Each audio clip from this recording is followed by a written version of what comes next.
Hello दोस्तों, नमस्कार। कैसे हैं आप लोग। दोस्तों, आज जो हम आप लोगों के बीच कहानी लेकर आए हैं, पहली बार का मजा। मैं 20 साल की हो चुकी थी और अब तक मेरा पहला किस भी नहीं हुआ था। यह मेरे लिए बहुत शर्म की बात है। मैं चिंतित थी कि समय के साथ जब मैं और बड़ी होती जाऊंगी तो यह और भी अजीब होता जाएगा। जहां मेरा अधिकांश करीबी दोस्त नियमित तौर पर मजा करते थे, वह मुझे सिर्फ महिला मित्रों को नशे की हालत में दिए गए किस के अलावा कोई अनुभव नहीं था। इन सब के बीच फ्रेंड्स ग्रुप में टेंडर का दौर आया। सभी उस पर सक्रिय थे और मैं भी। हाँ, मेरे लिए बिना किस अनुभव के उस रास्ते जाना थोड़ा डरावना था। वहाँ ऐसा लगता था जो सीधे सीधे मजा करना चाहते थे और मैं उन्हें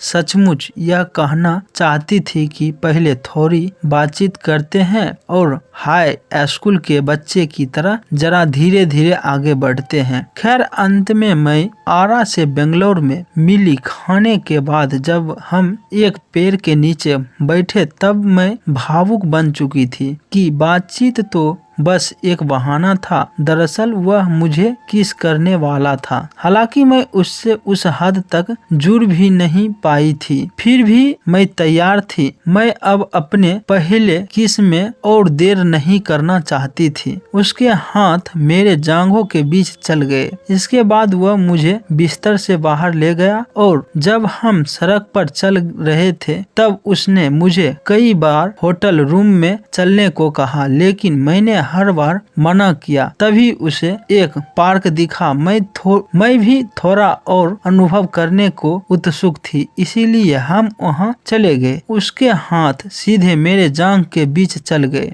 मैंने उसे रोका, लेकिन उसके हाथ फिर मेरे शर्ट पर गए। मैंने उन्हें जाने दिया, लेकिन मुझे वह पसंद नहीं आ रहा था। वह मेरे सामान को बुरे तरीके से दबोच रहा था, जैसे उन्हें खींचकर अलग कर रहा है। मुझे दर्द हो रहा था और इसमें कुछ भी मजा नहीं था। उसके हाथ फिर से मेरा जांघ के बीच गए और मैंने फिर उसे रोका। बार बार वह यही करता रहा, जबकि मैंने बोलकर भी जाहिर कर दिया था कि मुझे वह सब पसंद नहीं आ रहा था। मेरा पार्टनर को असुविधा होने पर मैं ठहर जाती हूँ। अब जब मैं 22 साल की हो गई हूँ, यह मेरे लिए एक लाल झंडा का संकेत बन गया है कि एक सीधी छोटी छोटी चीजों में भी सहमत का महत्व समझने में सक्षम नहीं है। इस सब के बीच राजनीतिक अगर नजरअंदाज कर दे, फिर भी मुझे ऐसा स्थिति परेशान करती है जहां सहमति का ध्यान न रखा जाए, क्योंकि मैं खुद को उस जगह रख कर देखती हूँ। अगर मेरा पार्टनर किसी भी तरह की असुविधा दर्शाता है, चाहे वह छोटा सा ही इशारा हो, मैं ठहर जाती हूँ। जिस चीज से मेरा पार्टनर को आनंद ना मिले, मुझे वह करने में पसंद नहीं होता। हाँ, यह एक लाल झंडा वाला इशारा होना चाहिए, लेकिन उस समय मैं इतनी समझदार नहीं थी, इसीलिए मैं दोबारा उससे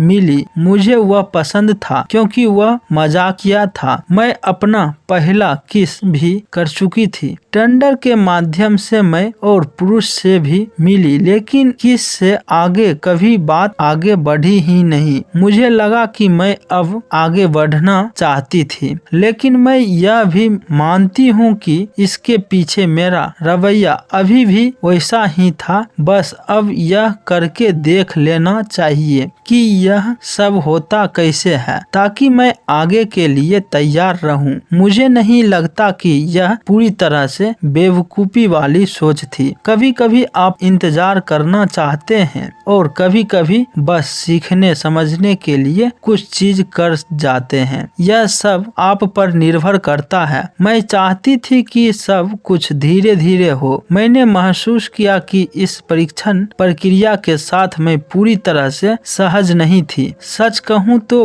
भले ही मैं शर्ट और पैंट उतारने के बाद जो चीज होता है उसके लिए तैयार थी, लेकिन मेरी इच्छा थी कि सब कुछ धीरे धीरे आगे बढ़े, कोमलता से एक दूसरे को स्पर्श और शरीर के अनुवांसन में डूबते हुए। जब हम होटल के कमरे में घुसे, उसने बिना देर किए मेरे शर्ट और खोल दी। यह ऐसा जोश था जिससे मैं जुड़ नहीं पा रही थी। वह मेरे लिए नया था। मैंने उससे कितने बार कहा था कि मैं बिल्कुल धीरे धीरे आगे बढ़ना चाहती थी। उसने मेरा हाथ पकड़कर कहा भी कि हाँ ठीक है। फिर कुछ देर की यानी श्रीलंका के बाद वापस वहाँ मेरे पार्टी होने लगी। मैंने जब मना किया तो उसने मुंह घुमाकर और नाक भी चढ़ाकर कहा, ओह मैं शायद बहुत बदसूरत हूँ, इसलिए तुम अब यह सब और नहीं करना चाहती है। मेरे हिसाब से अगर वह